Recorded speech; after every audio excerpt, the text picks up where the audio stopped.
vontade, assim na terra como no céu, assim na terra como no céu.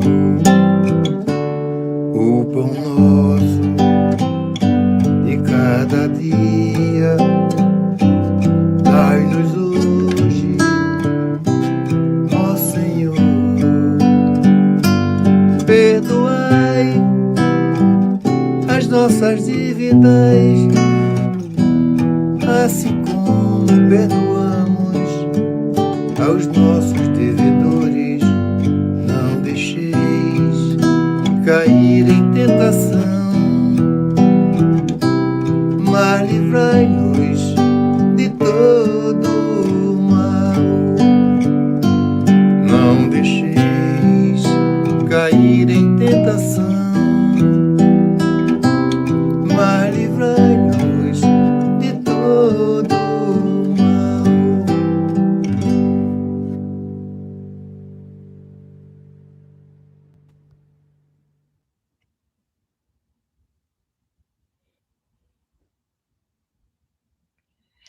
Hello, everyone. Good morning, good afternoon. Good morning for us in the US. Good afternoon for those that are in the UK and the rest of the world. We are very happy today because we have our dear friend TANIA STEVANIN with us to give us a talk. And we would like to greet her and to welcome her.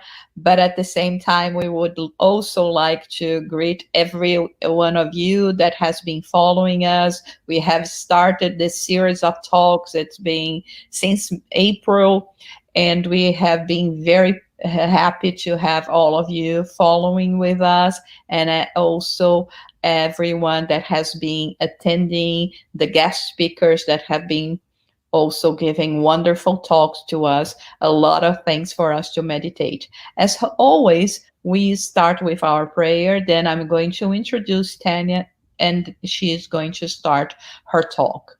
So I invite you all to close your eyes, to connect with the On High, thinking about the spirits, the benefactors that are helping us and guiding us. And in particular, today, we ask for their guidance for Tanya so that we can be inspired and learn from her words, from her presentation. And that we all that are accompanying this talk now may feel the love and light of our brother Jesus and the love and mercy of our Heavenly Creator.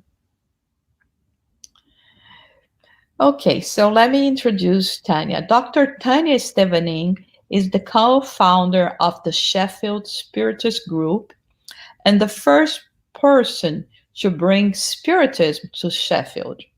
Before that, she worked in London with the Allan Kardec Spiritist Center.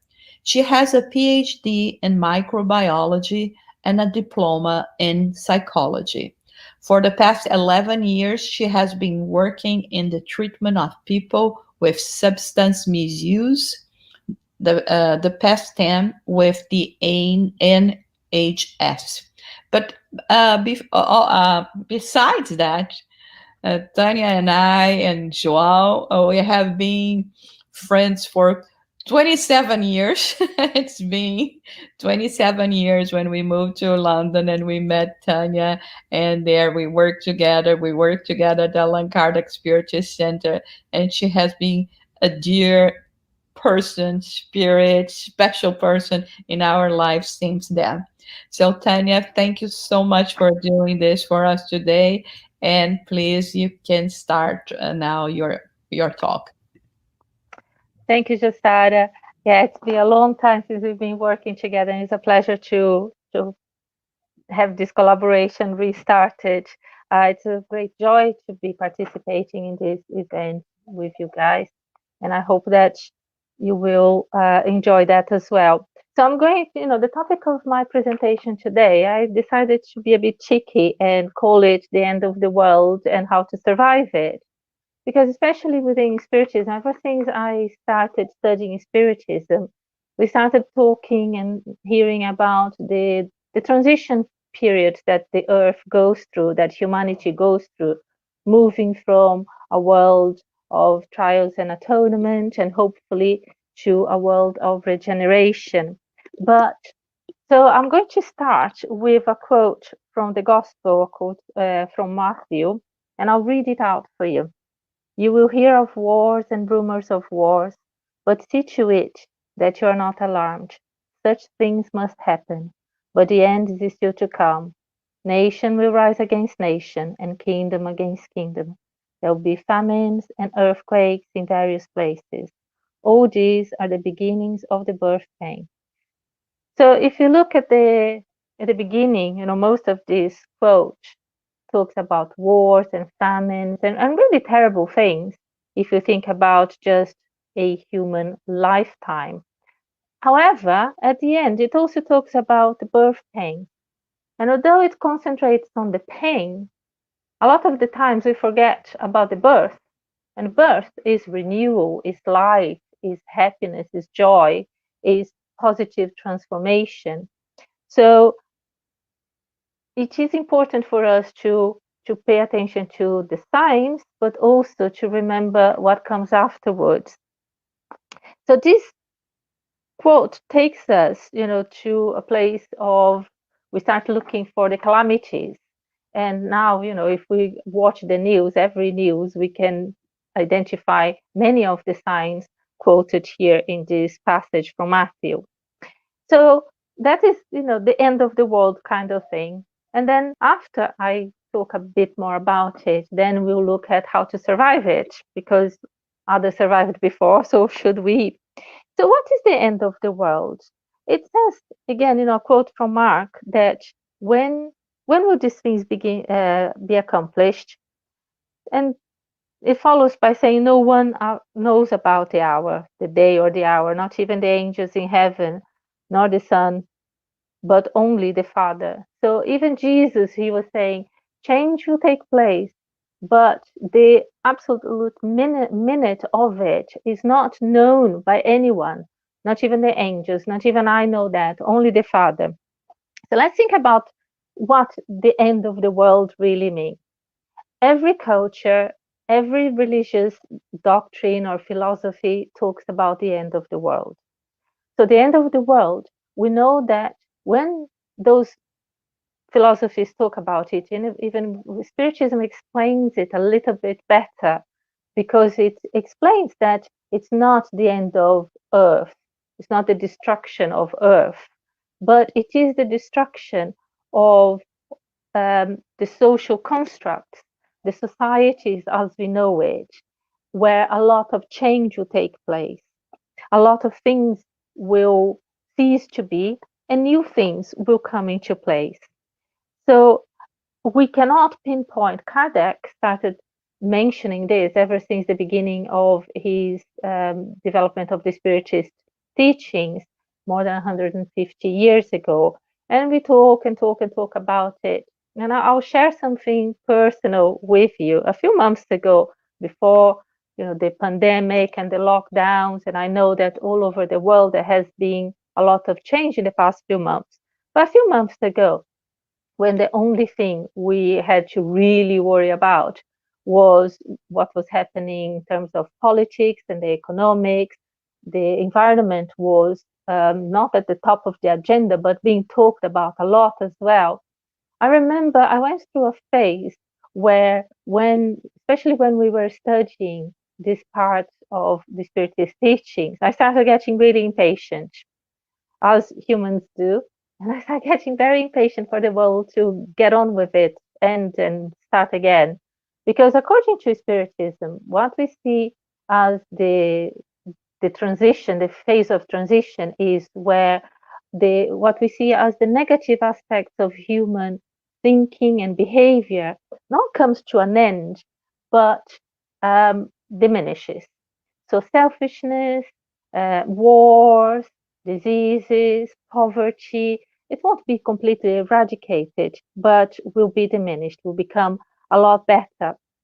So I started thinking, especially in Brazil, there has been a lot of political turmoils, and in the UK, and I know in the States as well, so all over the world. And that's not even to mention the many countries that are at war at the moment.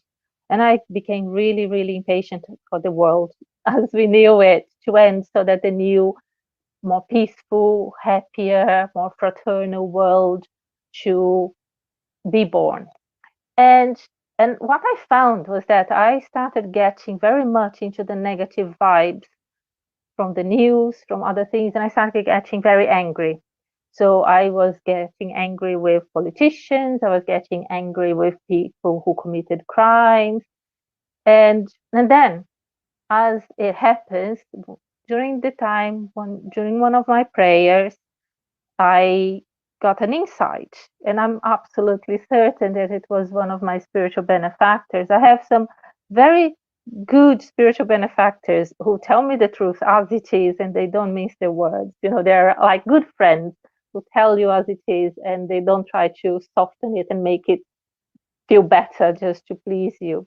So this time, the message that came to me was that, why are you so bothered about the end of the world when you're not really doing much to change yourself? You want the world to change around you. What about changing yourself?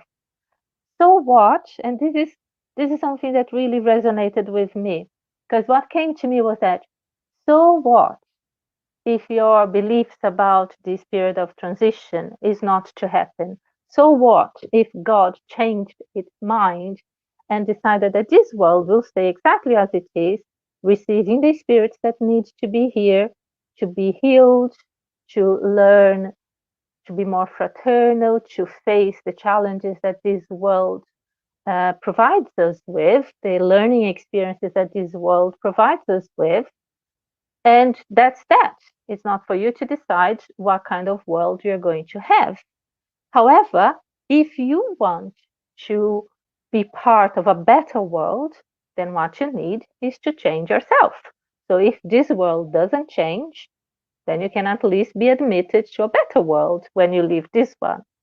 So I came back from this prayer with a different mental attitude, because now I was thinking, yeah, you know what? That is true. A lot of the times we want the world to change around us, and we forget that the world that is most important for us to change is our inner world, our mental attitude, the way we respond to the things around us. Uh, there is a lot of research, neurological research, that shows that the way we think affects not only our neurochemistry, the hormones we produce, but also the geography of the brain. It affects the way our neurons connect with each other. It affects even the areas of the brain that are more active or less active. So the way I like to describe it to my patients is, when we are trying to change a very old, ingrained set of behaviors, is like we are walking through this really dense forest, and we have a very clear track that we are used to treading, and we go through that down that track every single day. So it's clear, it's straight, it's smooth. And now we need to open a new track. We need to start from scratch and open a complete new track. So to begin with, it is difficult, it's hard, it's very challenging. However, every time we force our minds to go through that track, we clear the ground a little bit, and every time we move on, it becomes clearer, straighter, smoother, easier to thread. And what happens to the old track? The old tracks, the weeds start growing in there, the trees will start growing there again, and at some point, the default track will be the new one, and the old one, we won't even notice it's there anymore. But to begin with, it takes a lot of effort. So I'm going back to the birth pains. If it happens at an individual level with each one of us, the same process takes place at the level of society and at the level of the world itself. So every time massive change is to take place, there will be conflict, not necessarily wars, but conflict. Why? Because we are shaking the old structures before we build new ones. We might even need to destroy the old structures before we can build a new one. And that happens with the world as well. And we can't pinpoint the time. There are certain events that kind of illustrate that things are happening. There are two main ways in which change takes place. The one we are most familiar with is the smooth, gradual one. So I was having a conversation with my eldest nephew a few years ago now. He was about 25 at the time. And I could clearly see he was my brother's firstborn, and he had many of my brother's characteristics, good and bad, as well as his mother's, as it happens with every children from every generation. And he was driving, and I picked up on one particular moment when he behaved exactly like his father did. So I said to him, listen, every generation has the moral obligation to improve on the previous one. So you observe your parents, and if you think that something they do is good, is helpful, then you copy that. But if you notice that something is not good, is not helpful, then you leave that. You don't copy that. And that's how you improve from your parents to your generation, and your children will have the same obligation as well. So, as society, as individuals, we have the obligation to improve on the previous social grouping that came before us. So, every generation, there is technological development, there is also some moral development. Every time we have recently, not that recently, it's about 3-4 years ago now, it seems only yesterday, that the UK voted to leave the European community. So it's being known as the Brexit, and I'm sure everybody heard about that. And a lot of the ideologies that led people to vote for Brexit are based on nostalgia. So, how does nostalgia work? Nostalgia makes us think about the past as if it was this wonderful paradise time on earth. They talk a lot about the war, and they talk about how neighbors helped each other, how everybody pulled together to rebuild the country, how the nation was a nation to be proud of. And this is what we miss. They don't talk about all the destruction. They don't talk about all the death. They don't talk about toilets outside houses. And here in the UK, it's cold. You don't want to get up in the middle of the night and have to go outdoors to use the toilet. That's not remembered because that's not how nostalgia works. Nostalgia remembers everything that's good. Nostalgia does not remember all the people that died of infections because antibiotics are not known. Nostalgia doesn't remember that the majority of the population lived below, way below the poverty line, because a very tiny minority held all the power, all the resources, all the riches. Nostalgia look at the films that we watch on television and think, oh, wasn't that nice? The reality is it wasn't. The world of today is a much better world than the world of yesterday. The world of yesterday, of I'd say 50, 100 years ago, does not exist anymore. So that world has ended. And we have a new world, a new set of rules, a new set of beliefs, a new set of principles that we have improved on the previous one. So we, each other, have perhaps gone through many different ends of the world. We changed our world, our inner world, when we changed a job, when we moved from the country where we were born to a different country, when we suddenly, not suddenly, but gradually, and feel sudden when you make the final decision, you realize that the religious philosophical principles we believed before no longer fits in with our new set of beliefs, and we start looking for new ones. So most of the times the change is gradual and almost imperceptible. Sometimes, however, at certain times during human history, we can observe rapid change where a lot changed very quickly in a very short space of time. And it feels very unsettling for all of those going through that period. We look back in history and we see the great wars, the great famines. The Middle Ages is a classical example when the old and antiquity world almost feels like it was destroyed overnight, and then with people went to sleep in antiquity and woke up in Middle Ages. That's not how it happened. It's how we perceive it now. But there are times in which change happens much more suddenly, and it feels quite sudden, even for those of us going through those changes. A classical example is what we are going through right now with this world pandemic. I was describing this to a friend of mine recently because, being a microbiologist, I was one of my colleagues said, you're usually 2 or 3 weeks ahead of the government, because I kept saying this is going to be happening in 2 or 3 weeks time if this continues in the same way. And it happened. Am I super intelligent? No. I just had, they are being advised by scientists who lectured me, who were part of my life when I was working with microbiology. I am familiar with how microorganisms spread, how disease develops, so I could look ahead a few days ahead from most other people, managers, politicians, perhaps. But what caught my attention was, as a spiritist, and being aware of how certain life forms are, they vibrate, they live kind of between the physical and the spiritual world. They're kind of bridges between the two worlds, the world of spirit and the world of matter, the world of pure energy and the world of more condensed energy, because obviously everything in the universe is energy.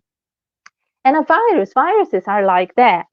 Viruses can be a manifestation of the diseased, emotional, energetic environment in which we live.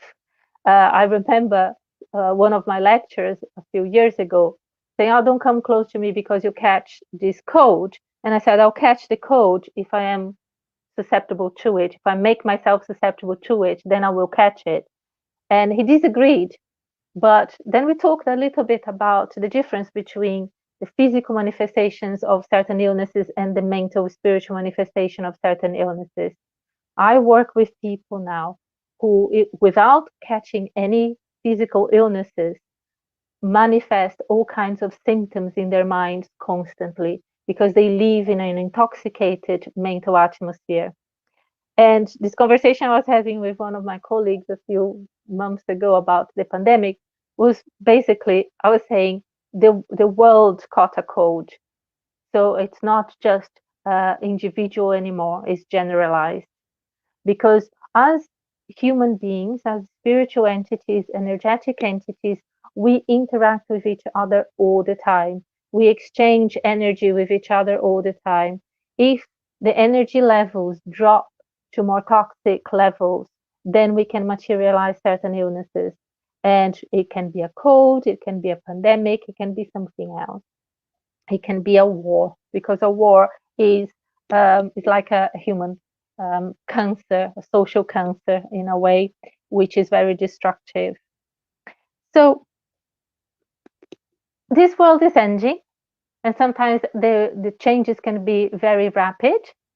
However, let's go back to the birth pains, because the disturbance, the pain, the anguish that we feel is because we are not familiar with the new one yet. Something is being, the structures as we know it, as we are familiar with, are disappearing, and we don't have new structures to feel comfortable with yet. So it creates a lot of uncertainties. It creates a lot of fear. It creates a lot of conflict between old ideas and new ideas.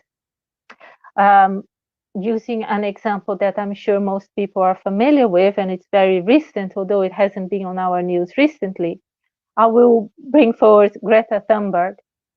So a child, an individual who decided that she was going to do something personally because she was not happy with the way we were treating the world, and she wanted to have her voice heard. That was like a pebble that starts an avalanche. The avalanche, that one was kind of halted for a while because of the pandemic, but it kind of brings to mind how even one individual can start massive international conversations about topics that are important. How it's going to end, we don't know. But what I remember seeing was that there were two camps. There is a camp that agreed with her and wanted change to happen very quickly and wanted to put pressure on politicians and agreed that we have a duty, a moral duty to look after the world. And there was the camp that didn't agree with her, found her very annoying, found her very disruptive, and wanted nothing better but to just leave things be as they were. Somewhere in the middle is reason, because we know that certain changes will not happen overnight, but it is also true that we cannot stand still. Things will change, whether we like it or not. And how do we contribute to this change? So I quote in the Bible again. I would say that the time appointed by God has arrived. It arrives every day when we wake up, when we open our eyes. We can start change and continue change every day of our lives. But from a global perspective, there are certain things that we will not be able to go back to as they were. And I think this pandemic illustrates that very clearly. Even if the virus disappeared yesterday, I would not today have woken up on the pre-pandemic day, because there are certain things that have been damaged beyond repair. Companies are closing down, people are losing jobs, social beliefs and structures have been shaken to the core, and will need it's helping a lot of people to question everything about their lives, about their beliefs, etc. But let's remember that in creation as a whole, there is harmony, there is reason, there is purpose. So the physical changes are less important in a way than the moral change. So the world evolves physically, intellectually, and morally. So we evolve in our intelligence, and that is very perceptible because the new developments in science and technology shows that.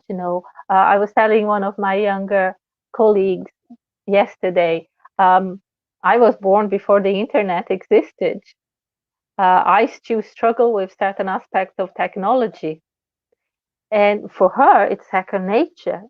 She grew up in a world that technology, mobile phones are everywhere. She does not know any different. I came from a different world where these things didn't exist. And I look at the future and I think, am I going to be able to keep up? I hope so, because we are very adaptable, but intellectual change can happen very quickly. And we look from one year to the next and we don't notice, we forget how things were before. When I didn't have a mobile phone, so if I was late, I couldn't be contacted. So, it is good that we do have that. Today proves that. But there is moral progress as well. And moral progress, unfortunately, tends to go slower. And this is where we can make a bigger contribution to our world at the moment as it's happening. So this is where I'm going to bring the second part of this talk, which is how to survive the end of the world. First of all, is reminding ourselves that it's okay for the world to end, and it's okay not to be afraid of it. It's okay to feel uncomfortable with some of the changes, because what happens is our brains perceive change as error. So when it's the same as when you taste something you have never tasted before, a new flavor, and you don't know if you like it or not. That's where the expression acquired taste comes from. When we experience something new, very new, it's difficult to sometimes tell whether we like it or not. We need to try it again a few more times for us to decide. Because initially our brains perceive that message, those signals, as error signals. So it doesn't know where it's going. And it thinks, do I need to reboot the computer? Do I need to shut down completely? Can I just carry on? Was that just a little blip? So when big changes take place, it takes us a while to adjust to it and to see the benefits of it. Going back to the birth pains again, birth is painful for both mother and child. It's a traumatic experience. It brings an awful lot of changes. However, once we are through and the newborn is there in our arms, we don't remember the pain. We remember it, but we experience it in a very detached way because the joy of that newborn in our arms is so much bigger than the pain we had to endure that most people forget it so much that they go and have more babies. So we are going through the birth of a new epoch, of a new world. We don't know how long it's going to take. It might take a few more years. It might take a few more centuries. That's not for us to decide. This is what I came to understand when I started getting impatient with certain situations and certain people. I don't need to be in a hurry because the one thing I can do is to look inward into my inner world and ask myself, what do I need to change, improve, strengthen within myself that I can control, that I can do something about? And that's how we survive the bigger change, the international, global changes that we have to go through, maybe in this lifetime, maybe in another lifetime.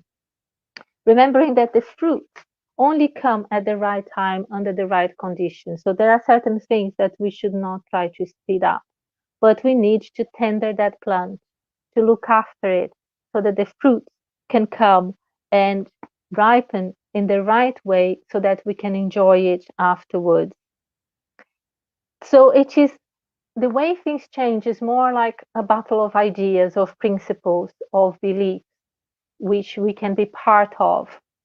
And let's think about thought again. So I was telling you a little bit earlier on how our thoughts can change not just the neurobiochemistry of our brains, but even how our neurons connect.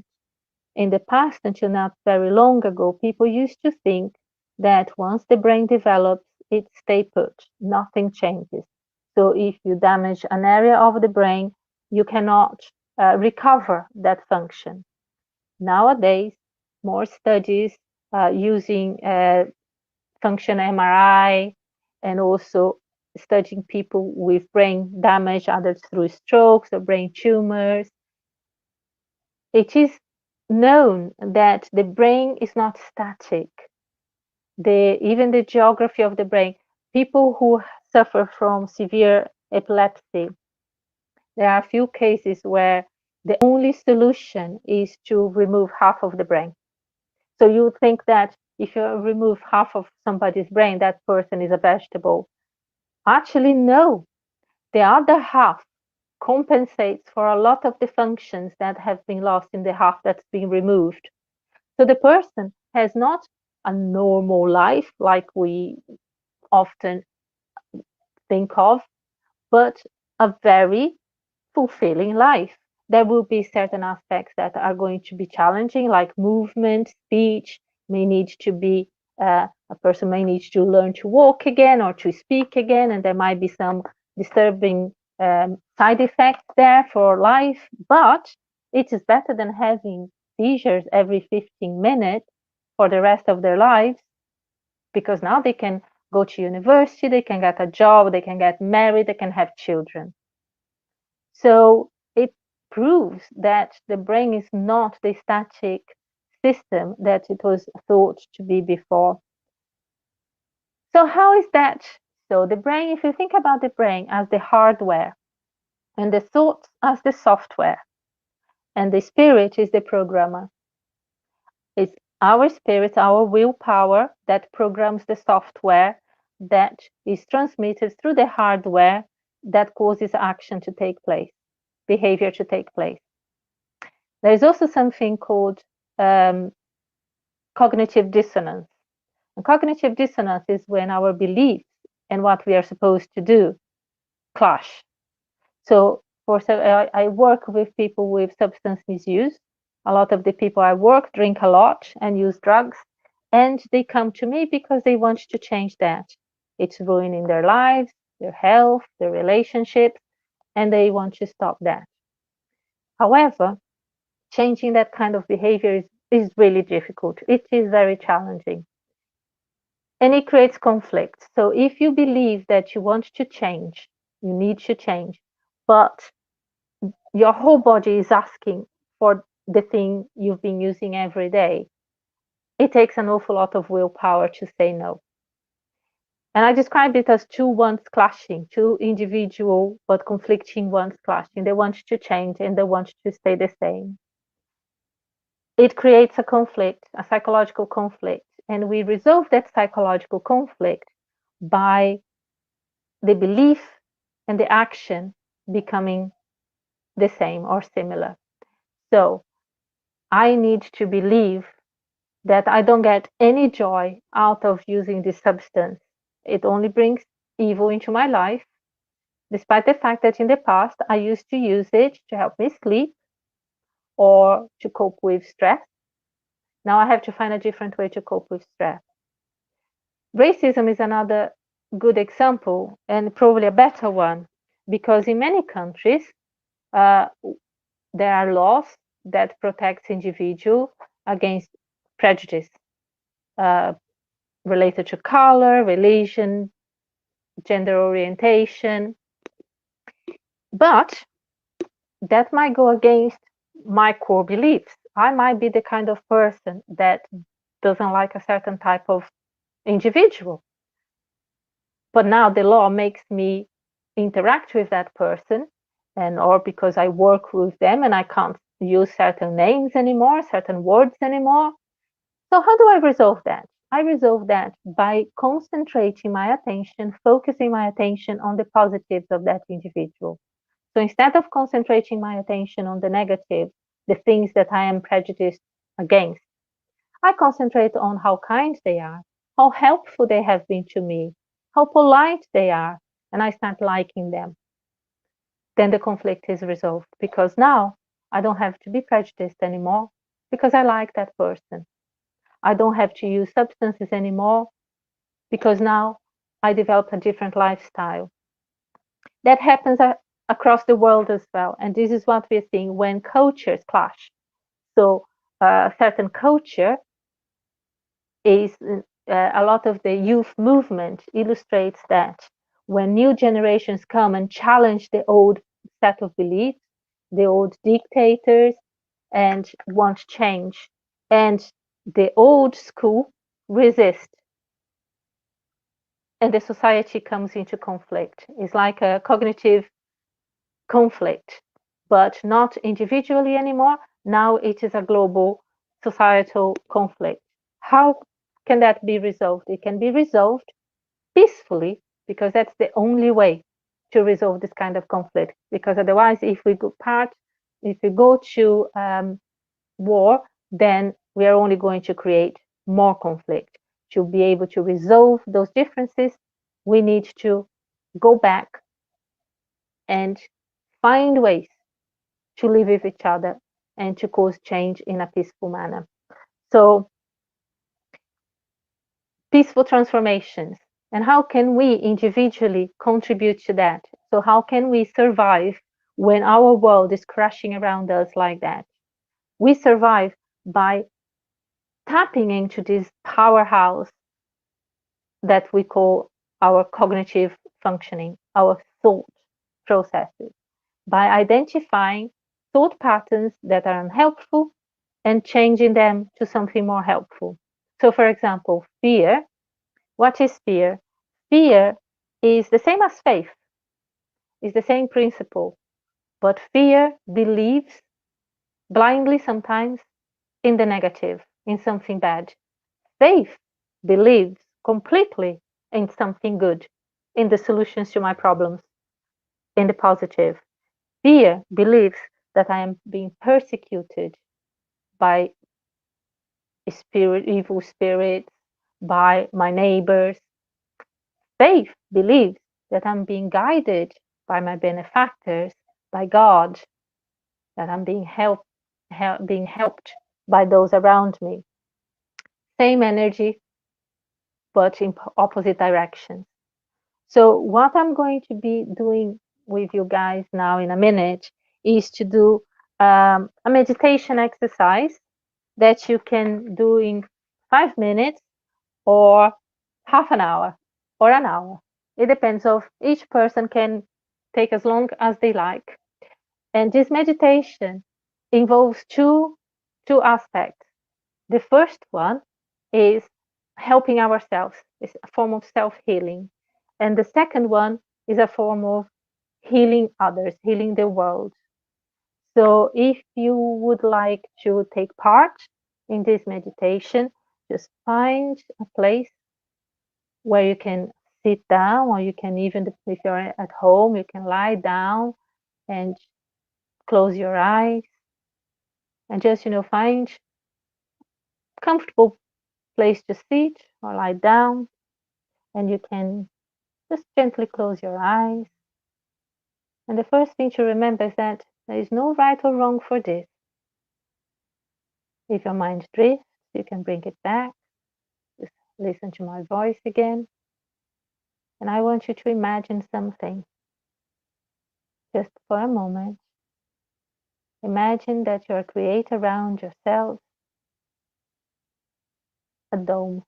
You can imagine yourselves inside a bubble or a dome of light. This dome is transparent. You can see through it, and others can see through it as well. But the beauty of this dome is that you are inside and the world is outside. And inside the dome, you are comfortable, you're happy, you're in control of your life, and you're safe. Inside this dome, everything is good because you're protected, because this barrier around you is a semi-permeable barrier. It doesn't allow anything negative to come through from the outside into this dome. So all the negativity, all the anger, all destruction, all the conflict are outside. Inside, there is light, peace, safety, and the good things can live and irradiate outwards. So as you find yourself in this dome, I want you now to picture in your mind's eye a shower, like a rain, but a different rain. This rain is made of light. And I want you to pay attention, notice an individual droplet. And it looks like a diamond in the sun. It shines, it's beautiful. Now imagine a rain pouring down from your head all the way down to your feet. And as it pours over you, it washes your skin, washing away all the tension, all the negativity. If there's a part of your body that's a bit achy, it washes away that pain, all the way down from your head, down your body, and going out into the soil, into the ground, washing away.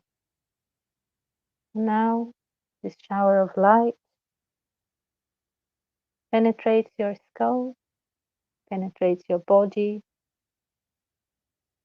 and you can see it washing your brain, washing all negative thoughts, all negative feelings, washing your eyes, through your throat,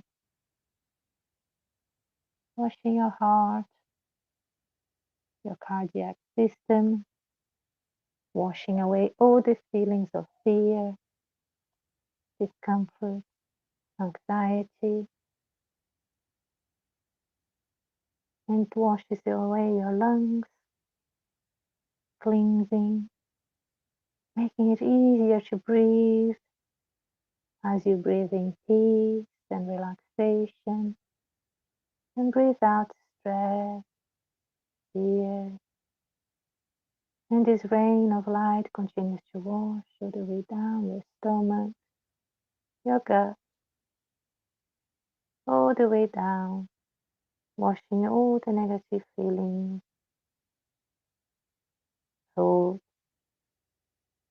And now you watch as it is shower of light not just washes away everything that's negative or painful, but now it penetrates every cell, bringing energy, saturating every cell in your body with this positive healing energy of light,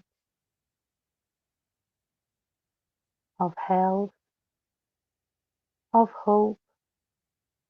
And you can look at your body, and every organ in your body, every cell now shines like this beautiful diamond in the sun. And this light radiates out. Now you have become this powerhouse of positive energy. In the same way, you allow this beautiful light to bring healing into your life, protection, safety. You can make a contribution to the energies around you, irradiating out. And as we join together as we are now, we can join with others, with each other, with people across the world who may be praying, who may be meditating, who may be engaged in acts of kindness. And if we imagine each one of us creating a link with each other like a strand of light, like a spider's web, where every strand is meaningful, it has a purpose, and it adds to the beauty and the strength of that structure. Now imagine our world enveloped in these strands of light that we are part of, and in this way we can help our world to progress, to clean itself of the negative energies, thoughts, feelings, and move on into a better world where people are kinder to each other, more patient with each other, where hope prevails over fear. Now just take a moment just to enjoy this peaceful feeling.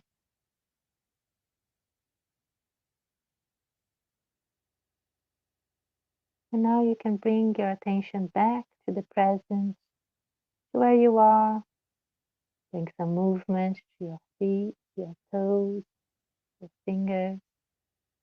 Open your eyes, but always retaining these feelings of peace, of inner strength, knowing that we can make a contribution not just to our own well-being, but to the well-being of the whole world.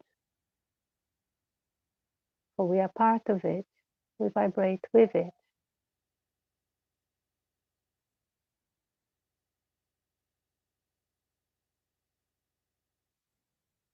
So the take-home message is we don't have to fear the end of the world, and we can continue to make a contribution and survive, because we're not just existing, but we are being part of this change, an active and positive part of this change. So we want the old world to end, and we want the new one to be born, but it's a gradual process, and we can all be part of it. And I hope that you will finish today feeling inspired to continue making this beautiful contribution that I know you're all making. And thank you very much for allowing me to be part of it. I can take questions now. Thank you, Tania. That was wonderful. Oof. Let me breathe here first. Okay. So yeah, we have a couple of questions. I'll show them here so we can read together. Okay. So many people say that the world is not getting better. What's Spiritism view on that? João, I can't read it. So can you just repeat that again? Yes, many people say that the world is not getting better. What's Spiritism view on that? I don't even think Spiritism needs to be part of the equation here, because logic demonstrates that the world is getting better. Spiritism believes that, because Spiritism believes in positive change. Spiritism doesn't see difficulties, even errors, as something bad, but as learning opportunities. So the Spiritist view is, if you find that you did really badly in one lifetime or in one day, you pick yourself up, you accept that an error has been done, and you try to fix it. So Spiritism always has a positive take on change, and psychology does as well. Mindfulness is, I was doing a training on compassion and acceptance therapy, which is science word for Spiritism, basically, because it's all about being kind to one another. If we look about the practicalities, the technology we have these days, the fact that within the last 3 years, even less than that, we've gone from a society or societies that accepted certain behaviors, like, for example, sexual harassment. Near 2 years ago, jokes were acceptable, certain behaviors in offices, at work, on the streets were just taken as the norm. You know, women didn't find that they could even denounce certain things at work, for example, from fear of losing their jobs. And now nobody dares to say, no, that's fine, you know, women should just put up with it. And I'm just using this example, not because I'm a woman, but because it's something that's happened very quickly, within months, recently. So if we look, there will be lots more examples of things that improved, even in the past 5 years, let alone 5 decades or 5 centuries. So what gives us the perception sometimes that the world is getting worse is because the media is very biased against the negative. Why? Because tragedies, big, massive, fearful headlines sells newspapers, keep people watching TV, and we became almost a society of voyeurists, because we feed on the tragedies across the world. I watch the news with the remote control in my hand. When they start showing very gruesome details of the horrors of certain regions in the world, especially where there are wars or terrible things, I change the channel. I change the channel and I say a prayer. So it's not that I'm ignoring the fact that there is terrible things happening in the world, but I'm going to use that knowledge in a positive way.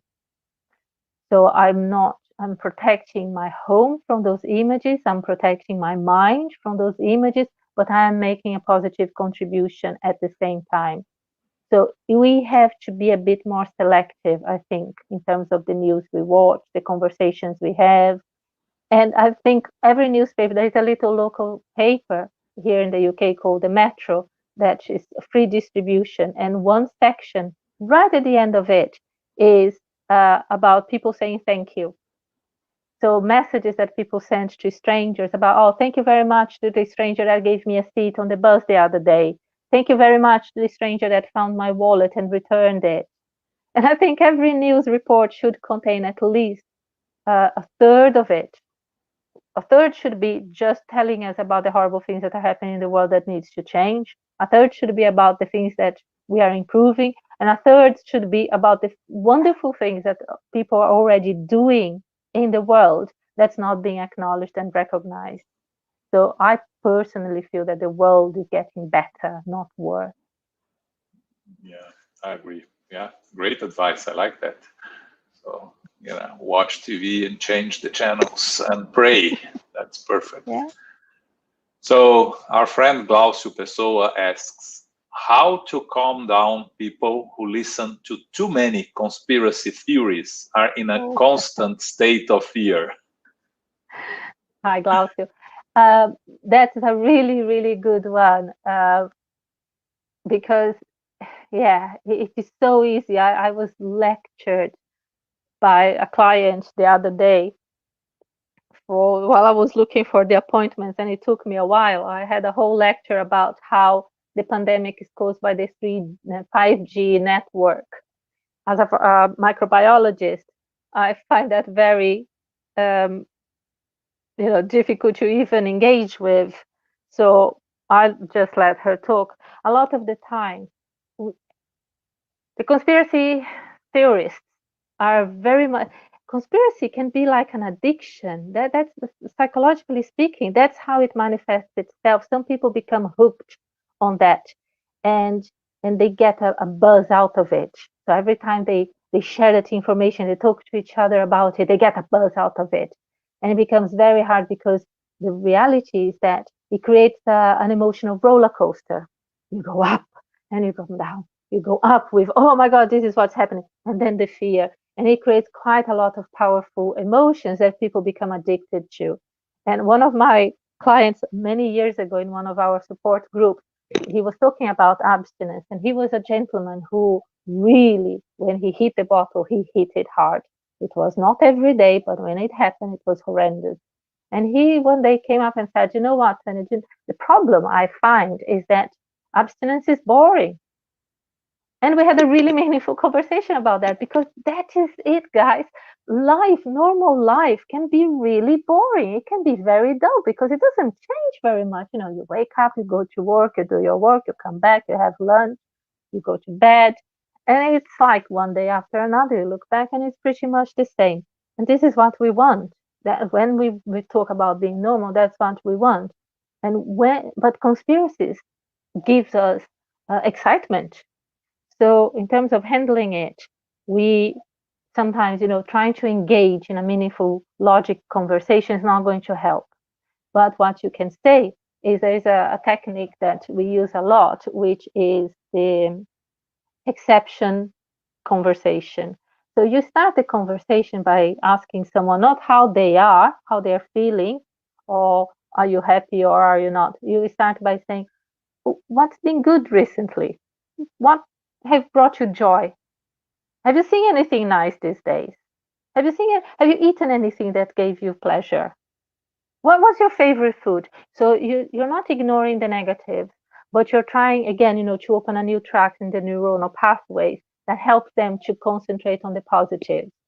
So trying to disagree with them is not going to work, because they're not in a position to agree with you.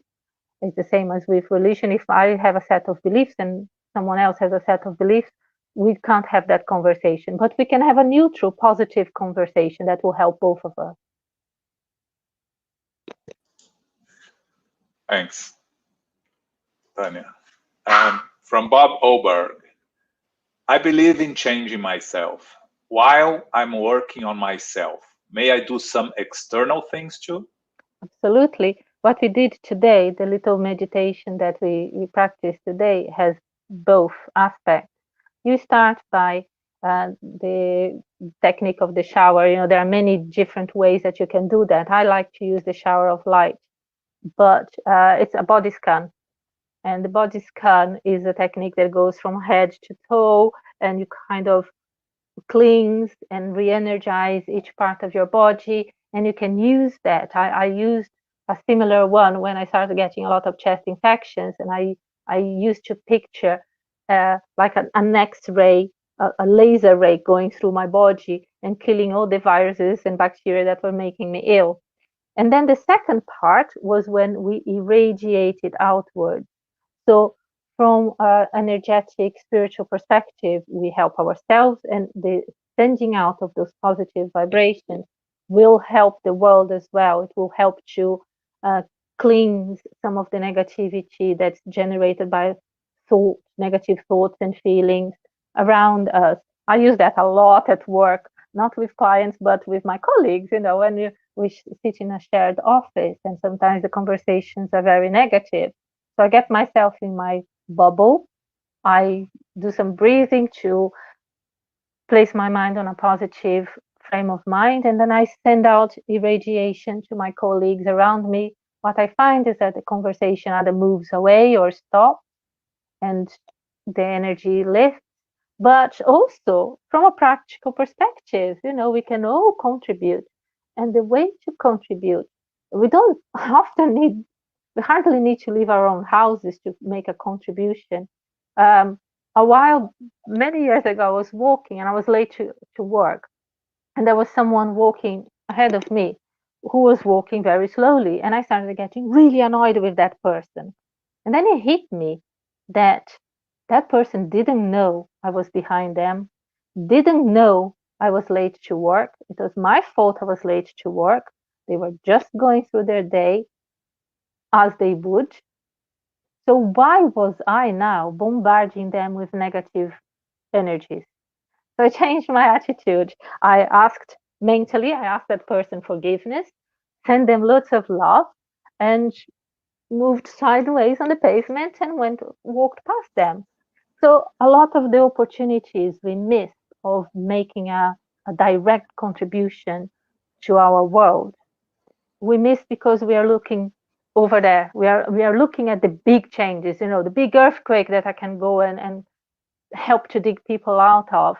And we forget that, being patient to our loved ones, being patient to our colleagues, giving, the opportunity for someone to step in front of us when we are queuing up for the bus or a shop or something, and not being angry if someone is or not wearing a face mask these days, is a very direct way of making a contribution to others as well. And if the opportunity presents that we are able to do more, then absolutely go for it. But value the small contributions, because this is also very important. We need to value the small positive contributions we are able to make. And then if we're able to do more, we do more. But value also the small ones, because they matter. They really matter. Yeah. We can all be co-creators, right? Yes. Okay, so based on all that, what should be the characteristics of the new being for this time of transition? Of the new being. So I'm taking that as, what should we be like? For those who are spiritists, go to the gospel according to Spiritism and read the description of the good person and the good spiritist. All the characteristics are there. For those who are not spiritists but are familiar with the Gospels, Jesus summarized it very well. Do unto others as you'd like done to yourself. It is a great way to summarize very complex attitudes, because if I want people to be patient with me, I need to be patient back. If I want people to forgive when I commit an error, I need to be able to forgive. It is okay to make mistakes. Okay, so the beings of, let's say, we wake up tomorrow and the transition finished, We are no longer a world of trials and atonements. We're now in a world of regeneration. What does this world look like? It looks like a world where people are kind to each other, where most crimes are not being committed anymore, where when governments or individuals disagree with their governments, they resolve that peacefully through conversation, negotiation. They understand that to have, we need to give. Basic principles that we've been battling with all the time. So it's not really basically putting into practice what we already know about the need to be a good person. Good. I like that. Okay, the long one. So, law of destruction is one of God's law. It's a natural law, something that is part of our lives for evolution. Do you feel that we can take that law to help us cope with all these changes and make us less fearful in this transition? You're absolutely right. One of the things that people don't talk enough about is death. What is death? There are two ways to perceive to relate to that concept. There is the physical one, which is the destruction of a physical body. But we know that real death doesn't exist because the spirit doesn't die. Every day, trillions of our cells die and trillions more are born. Every day, houses are brought down, buildings are brought down, and new buildings are built. We need to learn to notice the opposite. When we notice that we are concentrating our attention on the destruction part, which brings us fear, uncertainties, anxieties, then we need to remember that there are things being built, developed, improved. That is very difficult, a difficult concept when I find that often when I'm sitting in the comfort of my home, which is dry, which is comfortable, not massive, but it works for me. I have food, I have way more food in the house than I need. I have all the things that materially I need to survive and to live a comfortable life. And then there are people who have nothing, who are starving, who don't have homes, who are hurt, who are being hurt. I work with people who live with abusive partners, and sometimes it's hard when I go home and I don't know what their weekend is going to be like. And it is tough, but faith is what keeps me going, because faith, logic faith, not blind faith, logic faith helps me to go through the checklist in my head that gives me comfort. So I believe that there is an energy in the universe that is all knowing, all loving, that has a purpose for everything. And I believe that this God loves every one of the children that it created. And I don't need to understand the purpose to feel comforted, because my mind cannot understand it yet. I don't have the capability to understand it yet. I mentioned the brain as a computer. So think about, like I had a trouble connecting today because the computer I was going to use, I could not use my browser did not work with the link I was supposed to be using. So I'm using my mobile phone.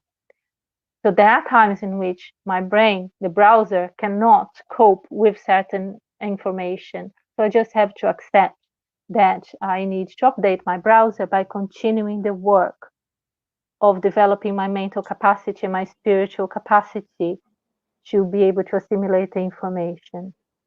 So yes, there is distraction, but distraction does not mean bad things. Destruction is renewal. So instead of thinking about destruction, think about renewal. So things need to be recycled and renewed, including our bodies, including our thought patterns. From time to time, we need to check if we are going the right direction and change direction. So that helps to cope with those uncertainties, because then renewal is a much more hopeful word term than destruction. Renewal. Good. Renewal. Okay. When we use the term end of the world, it feels like a much stronger message, even if it's a metaphor, for people to feel the impact of the changes. But some interpret it as a real end. Could you reinforce the symbol versus an actual end, physically speaking? So let's think about the word world first. Okay, so what is a world? There is our inner world, there is the home world, there is the city world. All those are little worlds. There is a theory in physics, and please, I will not, for the physicists that might be listening, feel rested that I'm not going to go into physics, okay? But I think it is the theory that sees the universe as different bubbles, all interconnected. So there are many multiverses, okay? So think about psychologically, there isn't for us in our minds just one world. There isn't just the physical ball that is Earth. We live in our minds, our inner world. We live with a family grouping, our family world. We live in a city that is, and so on and so forth. So when we talk about the end of the world, for some people, the world ends when they lose their job, when their loved one discarnates, when there is a relationship breakup, when they realize that the set of beliefs they followed for most of their lives, they start questioning. For some, they dream, and that is more to do with the conspiracy theory part of our minds rather than the logical part of our minds. Expect the physical world to end. And let's be honest, if we look at the geological history of the planet Earth, it has happened for sure once, when the dinosaurs disappeared. So that could have been perceived as the end of the world, a cataclysm that destroyed a lot of the life forms that existed on Earth at that point. It destroyed the bodies, but not the Earth. However, the Earth, like any other entity, it's built of finite resources, the minerals, the water, the air composition that we breathe. All of this is changing constantly. So the Earth, there was, if you watch some of the history programs describing the geological history of the Earth, you find that there was a time in which we could walk from England to France because there wasn't a sea in between.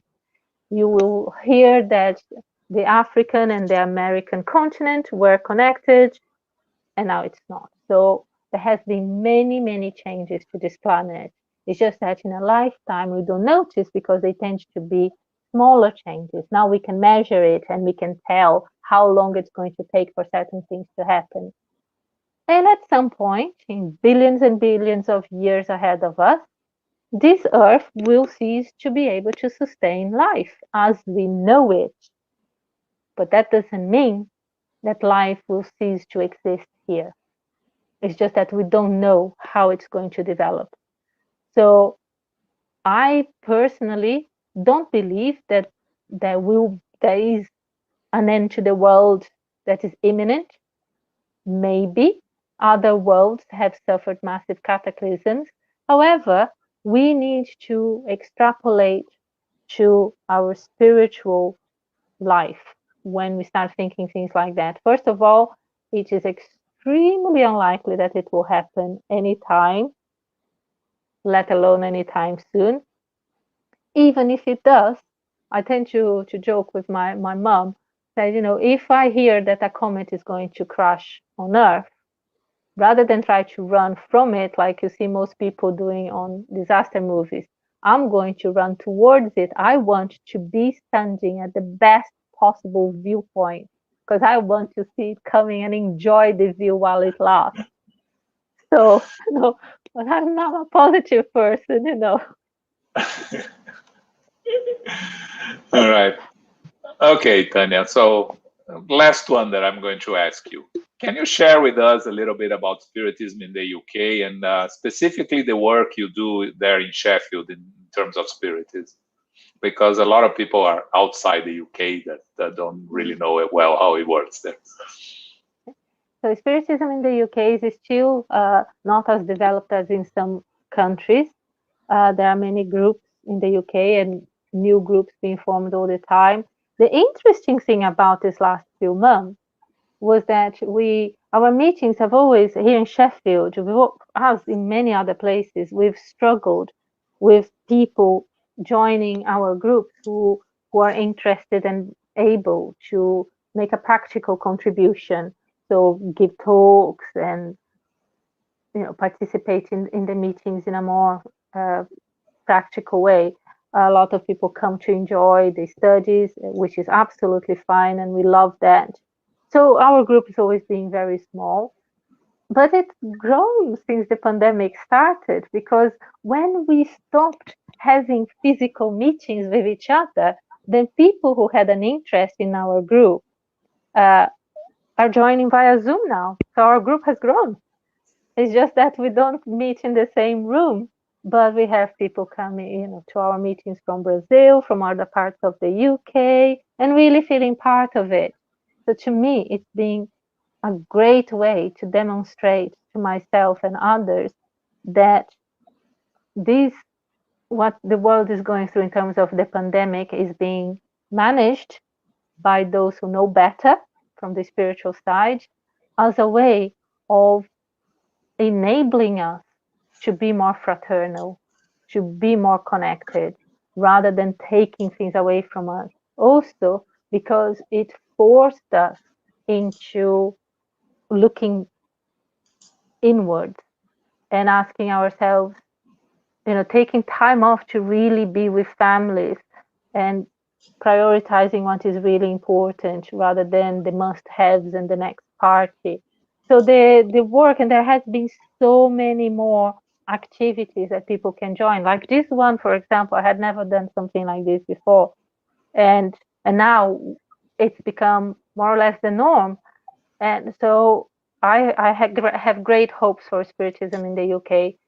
But I would like to see it also developing as in other countries where the Spiritist movement joined the social movement to improve the quality of life, both the mental life, spiritual life, and practical life of others. One of the things that we did this last few months, because we are not paying rent at the moment, so we are donating some of that money to a food bank, because a lot of people are having great difficulty, because they lost their jobs or charity is not as available as it was before.